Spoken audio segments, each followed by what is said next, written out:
Indiana Newsdesk is made possible in part by Smithville, fiber internet, security solutions, and voice in southern Indiana. More information at smithville.com. Mallard Grodner Attorneys, providing legal services to clients and the community. Understanding, expertise, results. Bloomington and Indianapolis. lawmg.com. IU Center for Rural Engagement, extending IU Bloomington resources to improve Hoosier lives in partnership with communities and organizations. rural.indiana.edu. And by WTIU members. Thank you. Coming up on Indiana Newsdesk.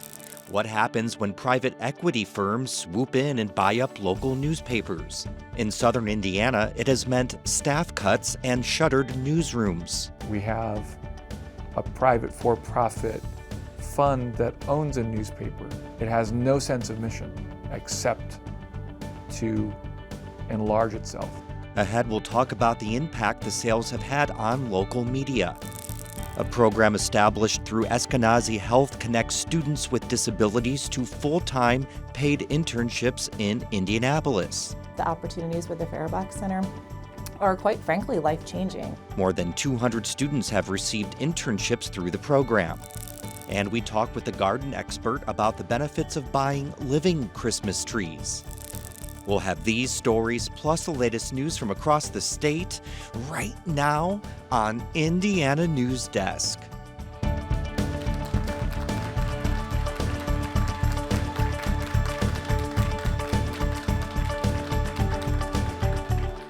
Welcome to Indiana Newsdesk. I'm Joe Wren. This year marks our 10th season of bringing you Indiana Newsdesk from WTIU Studio 6 on the Indiana University campus. Today we're joined by a studio audience of donors and viewers who make this show possible. Thank you all for being here today. Well, local newspapers in South Central Indiana, including the Herald-Times right here in Bloomington, have seen steep circulation and staffing declines since being purchased by companies with strong private equity ties. But what have the ownership changes meant for the communities being served by these Hoosier newspapers? Through a partnership with the Poynter Institute, our reporters look to answer that question in a project we call Paper Cuts. The first 6 of 12 chapters are available on our website, with new chapters being added daily through next week. For more on the project and what we've uncovered, we're joined by former Herald-Times editor Bob Zaltsberg. Bob has been working at WTIU since retiring from the paper in 2019 and spearheaded the project. Thanks so much for being here. Thanks, Joe. Today. It's great to be here. So how did you come to take on this project? Well, we learned of a grant opportunity available for looking into private equity and what private equity does to institutions and communities. It's not just newspapers and local news. It could also be hospitals, healthcare, real estate. But of course, I'm very interested in local news, and so is the newsroom. So we decided to check out what the local equity ownership, firm ownership had meant for South Central Indiana. So why have papers become targets of private equity? What's in it for them? Well, private equity companies look for distressed industries, and before I retired even, I mean, the newspaper industry was in kind of a distressed state. And so private equity companies are looking to come in because they want to make a lot of cuts and increase their profit. We talked to a lot of people about this, including Nicholas Huther from the Kelley School, and here's what Nicholas had to say. They are profit maximizers, and they have every incentive in the world to maximize to squeeze out that financial return.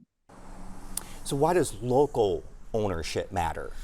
Well, I think local ownership matters because people who are local owners want to invest in their communities. They really care about making their communities the best they can be. And we did talk to one of the Schurz family members who was involved in the sale, and that's what he told us, that they had a mission to make money, of course, but they also had a mission to try to help their communities. And a lot of universities have done some research on this, and they show that when that local ownership leaves and private equity comes in, it does make a difference in terms of overseeing government, corruption that might go on, spending taxpayer money, lack of participation in elections, all those kind of things. So we have a clip also from former Mayor Mark Cruzan, who I think says it very well. I think the bigger problem than just the acquisition of local media by equity firms, a bigger problem is people not realizing it's a big problem. So where are these communities now expected to turn for local news? Well, there's still a lot of local news outlets, but it's just they're not in one place. I mean, public media obviously is a good place to go, but there are a lot of other entrepreneurs who have started, who are doing startups, mainly online, and so you can find the news, but it's just more difficult. All right, Bob, thanks so much for being with us. We're looking forward to the next chapters coming up, right? Right, coming up. Okay. We've got through next Thursday. All right, thank you. Thank you. Now we're joined by Callie Lichter for headlines from around the state. Hi, Callie. Hi, Joe. Attorneys for the state and a group of anonymous women argued over abortion in the state's Religious Freedom Restoration Act, or RFRA, before a panel of appeals court judges Wednesday. RFRA says a state law can only substantially burden a person's exercise of their religious beliefs if the law is advancing a compelling interest and does so in the least restrictive way possible. Appeals court judges repeatedly asked Indiana Solicitor General James Barta how the state can have a compelling interest to ban abortion when it has exceptions to that ban. If this court looks more broadly to federal cases applying it, none of the cases have said simply because there's an exception, the state doesn't have a compelling interest. ACLU of Indiana legal director Ken Falk, representing the anonymous women, was asked whether their religious exercise was really being burdened when none of the women are pregnant or seeking abortions. It's the change in their sexual behavior. They have taken steps today solely because of the statute, solely because of their religious beliefs. There is no timetable for the appeals court decision, and any ruling will almost certainly be appealed to the state Supreme Court. Jackson County paid the estate of Josh Miclemore $7.5 million to settle a civil lawsuit brought after Miclemore died at the Jackson County Jail in 2021. According to court documents, the 29-year-old Miclemore, who suffered from psychotic episodes, died of dehydration and malnutrition after spending 20 days in solitary confinement at the jail. The lawsuit alleged jail staff knew about Miclemore's mental state and behavior, but never called in a doctor or mental health professional to examine him. It was the largest legal settlement in the state for the wrongful death of an incarcerated person. The IUPUI Faculty Council says Indiana University President Pamela Whitten and the Board of Trustees are undermining shared governance. They say when IU and Purdue University announced the campus will split, IUPUI faculty weren't consulted. That goes against IU policy. It's important to recognize the existing policies that are there to govern such things as this and to respect the long tradition of shared governance of Indiana University. Purdue is supposed to absorb computer science, engineering, and technology faculty, but the letter says the majority of tenure and tenure track faculty were denied membership in their home departments at Purdue. The Faculty Council requests Whitten and the board give impacted educators new jobs and to be included in future decision making. Half the country is now in slightly warmer hardiness zones than they were a decade ago. These zones show an average of the coldest temperature on the coldest night every year for the past 30 years.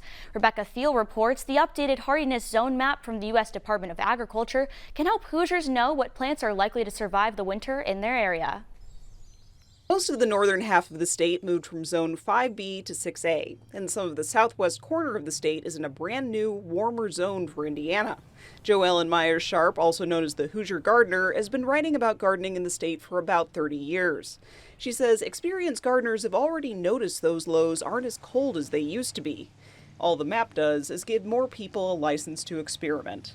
Myers-Sharp planted some cannas this year, large, tropical-looking plants with big leaves, often with red or yellow flowers. I'm going to dump some leaves on them and see if they come back next year, because they really aren't hardy here. But if you're not the gambling type, Purdue University experts recommend planting for a zone colder than where you are.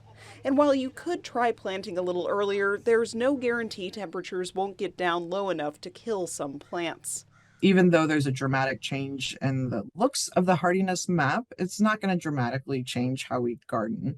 For Indiana Public Broadcasting, I'm Rebecca Thiel. Mayor John Hamilton's administration still wants to sell the 3rd Street Police Station for private use. But the relative of a family that sold the land to the city says the deed requires it to be kept in public use. Several council members say they feel blindsided by the possible deed restriction. That information was not shared with them before they approved the purchase of that part of City Hall for this project. Mayor-elect Carrie Thompson says Hamilton is rushing the project.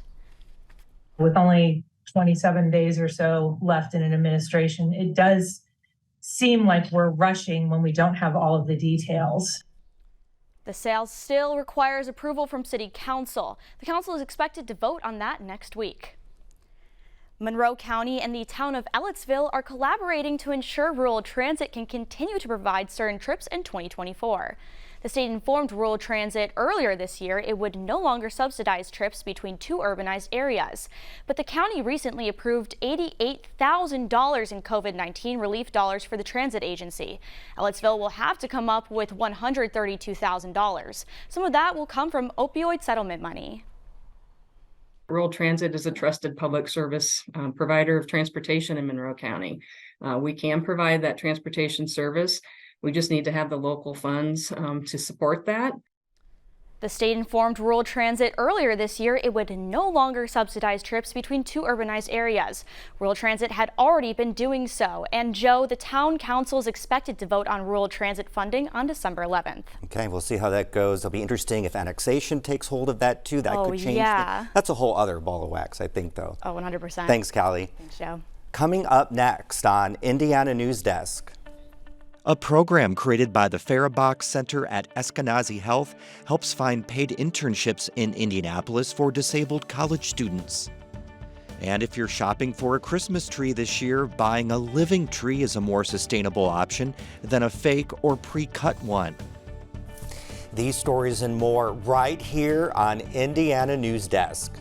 I'm originally from Mumbai, India. I also grew up in Singapore before moving to the US for my undergrad. The exciting thing about doing a master's here at IU was that I found WTIU, WFIU. I got to help produce Indiana Newsdesk, which started off just helping the producer, and then it led to some weeks when he was out, me producing the show. Having people on the team that have been doing this so long, that really helps because, you know, they catch those mistakes and they teach you how to not make those mistakes again. Sarah Whitmire, who's the news bureau chief at Indiana Public Media, connected me with Gretchen Frazee, who works at PBS NewsHour.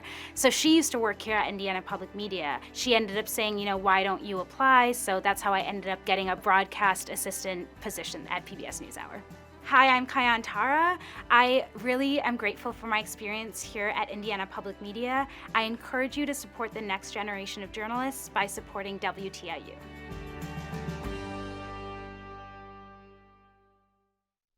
Welcome back to Indiana News Desk. The Gregory S. Farabach Center at Ezkenazi Health created an internship program for students with physical disabilities. It began with 1 internship in 2013 and has grown to more than 400 this year. Higher education reporter Aubrey Wright reports on the program's work and impact. Like all college seniors, Paige Moore is a little nervous about life post-graduation. What is she going to do? That's always the big scary question. A neuroscience major at Indiana University, she wants to study how diet impacts the brain after college. Moore uses a sign language interpreter in all her classes. I say I'm hard of hearing. As a student with a disability, she says she didn't have a lot of options for paid experience. But then she found the Gregory S. Farabach Center. And so it felt like the perfect match because I'm, as a hard of hearing student, they would be able to help me connect and find more opportunities. The Farabach Center is connecting students with physical disabilities to full-time, paid internships in Indianapolis. Moore completed 3 internships with research and clinical experience. More than 50 IU students, including Moore, have completed these internships. I would say that for the students, the opportunities with the Farabach Center are quite frankly life-changing. Gerber works with the Accessible Educational Services to get students involved with the center. They help connect students with accessible career opportunities. Gerber also helps students review application materials and resumes before submitting them to the Farabach Center. We all know experience is the number one thing that helps students and anybody to get those post-graduation opportunities. Her office hosts Farabach Center Director Larry Markle and Internship Program Manager Carlos Taylor. The two visit college campuses to drum up interested students and share information about the program. The center works with students from 40 colleges. The purpose behind the Farabach Center's internship program is to make sure really highly talented, qualified college students with physical disabilities get access to quality internships. Markle says that by getting these students internships, they become better candidates for employment after graduation. About 1 in 5 college students report having a disability, and when they finish college, jobs are typically harder to find. The employment rate for people with disabilities is about half of people without disabilities. There's a perception that exists in general that individuals with disabilities aren't capable of, or not fully capable of performing or being responsible for the job-related tasks in a workplace environment. The center provides students with accommodations for their disability. Students may have disabilities relating to sight, hearing, mobility, or orthopedics. Interns have access to accommodations such as assistive workplace technology and free transportation. We hope to foster an environment for college students with physical disabilities where the disability is not the primary focus. Some students, like Moore, are connected with sign language interpreters. It was something she didn't have to worry about setting up. The center took care of it. Moore's favorite part about her internships was free housing on IUPUI's campus. She says she found community there, where they all had to overcome a disadvantage. We all shared a similar struggle going out in the world, but we were all kind of united in that. The center also takes care of something people with disabilities have to consider carefully: when and how they tell prospective employers about their status. Markle says the center's 39 partners don't mind. They include companies like Eli Lilly, the Indiana Pacers, and Ezkenazi Health. They've asked for more interns and hired some after graduation. We're seeing a high rate of students with physical disabilities who participated in the program find equitable employment after their internship. Moore says she has some concerns about working after graduation before going to grad school, but she's built up her resume. The Farabach program have given me the tools to work through that and to navigate that job search. For Indiana Newsdesk, I'm Aubrey Wright. More than 200 college students have completed these internships since it was created a decade ago at Ball State. Today, 36 colleges are involved in the program. There's been a long debate over which is better for the planet, a plastic Christmas tree or a freshly cut one, but there's a third option that's more sustainable. Rebecca Thiel reports living Christmas trees can be planted outside after the holiday is over, but they're a long-term commitment that's not for everyone. Erin Bechet manages the garden center at Able Nursery and Landscape in Bloomington, which sells fresh-cut and living trees. She says for the price of a tall fresh-cut tree that only lasts one season, you can buy a 5 or 6 foot living tree that will last decades. Bechet says it's a family tradition for many of their customers. And they have 10, 15, 20 trees in a row that they're able to see, installing one each year and seeing them grow and change throughout their property through time. Like all trees, they also help cool the planet by providing shade and absorbing carbon dioxide. But living trees require some effort.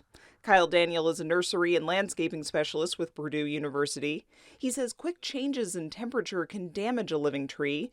So depending on the weather and species of tree, you should only have it inside for about 3 to 5 days, plus a few days in the garage before and after being indoors to help it adjust. Then you need to find a good place to plant it. Daniel says most conifers need an area with full sun. Most of them cannot tolerate wet feet, so make sure that where you put it is not a low area, doesn't hold a lot of water. You also have to make sure that it's not too close to your home or power lines. We'll have more info on how to care for and plant a living Christmas tree on our website. For Indiana Public Broadcasting, I'm Rebecca Thiel.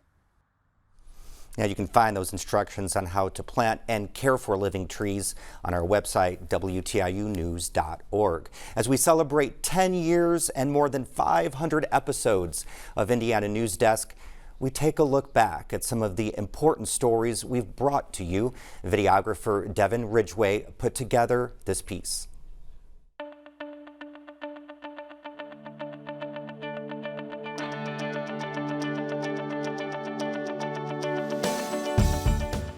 Hello, I'm Joe Wren and welcome to Indiana Newsdesk. We come to you from Studio 6 of the IU Radio and Television Center in Bloomington. Indiana Newsdesk is the culmination of planning and hard work with not only our staff and crew, but the merger of the WFIU and WTIU newsrooms a few years ago. I was looking out the back window back there and I saw a tree get ripped up out of the ground, roots and all, and come swinging between the houses. It doesn't have to be this way. It could be much easier. They could go 3/4 mile up the road, not destroy a home. The people who came to us because they felt they had no other choice. They were in a situation where if they had stayed home, there could have been some dangers of some of them actually developing hypothermia.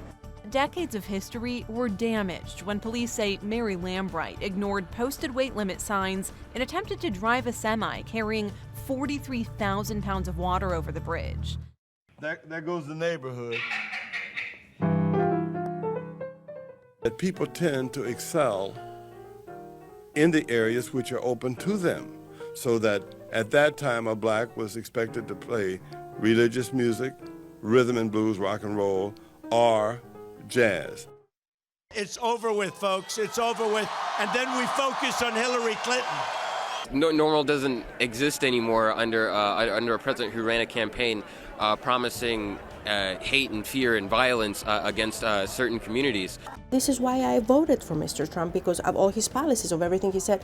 I agree to that. But she doesn't understand why her husband is among those being detained. She says he's an upstanding business owner who's in the process of applying for a green card, not a criminal. Police were called to the school just after 9 this morning for a report of shots fired. If they need to use that force, then good, because they're going to be protecting my children and my friends' children. Bloomington's internet-famous cat, Little Bub, died today. According to her owner, Mike Berdovisky, the cat with a perpetually stuck-out tongue was adopted in 2011 and became an internet sensation, amassing more than 2 million followers on Instagram. Pizza King isn't a franchise, but has what's called a supply agreement. We can't tell you how to run your business. The only thing you do is you buy core products from us. You're still your own boss, all right? And you get to use all the Pizza King memorabilia, the logos, and also the recognition of the Pizza King man. Everybody knows what it is. A research model used by the White House has increased predicted COVID-19 deaths in Indiana, raising the number by more than 5,000. Ladies and gentlemen, as we continue to do these few things, the light at the end of the tunnel becomes brighter and brighter. Please let him go. Please let him go. Booker says they pinned him against a tree and at one point threatened to get a noose. At that point, a lady yelled, "You're going to kill him," and I had the very surreal experience of thinking of George Floyd. We also sell their waxes and moon rocks, which would be Delta 8 flour wrapped with Delta 8 wax and covered with Delta 8 keef. I thought that I'm here and my future also will be good, but some people are in Afghanistan. They have no future. The company says on Twitter it'll ensure its coffee is not kosher certified and that the products are made, quote, for our people, by our people. No neo-Nazis in the market, the market. I know people who have been raped. It's awful. We need to ask ourselves if the baby should be punished by having its life taken away. We're not going to go away. We believe that women should have the right to choose what happens with their bodies. The last gift that you will give your children is teaching them how to die well. This alternative way of approaching it as a very spiritual and sacred crowning of your life, I think it could be very healing.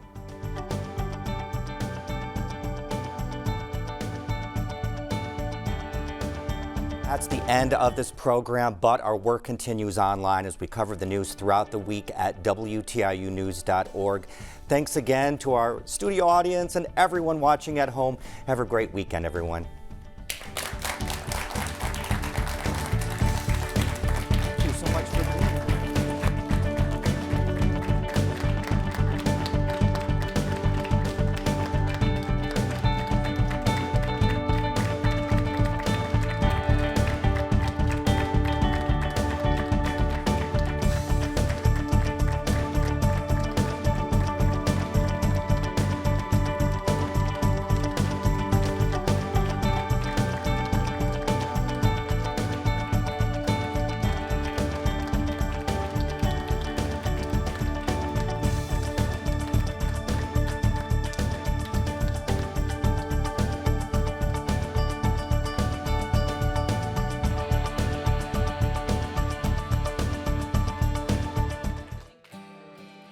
Indiana Newsdesk is made possible in part by Smithville, fiber internet, security solutions, and voice in Southern Indiana. More information at smithville.com. Mallard Grodner Attorneys, providing legal services to clients and the community. Understanding, expertise, results. Bloomington and Indianapolis. lawmg.com. IU Center for Rural Engagement, extending IU Bloomington resources to improve Hoosier lives in partnership with communities and organizations. rural.indiana.edu. And by WTIU members. Thank you.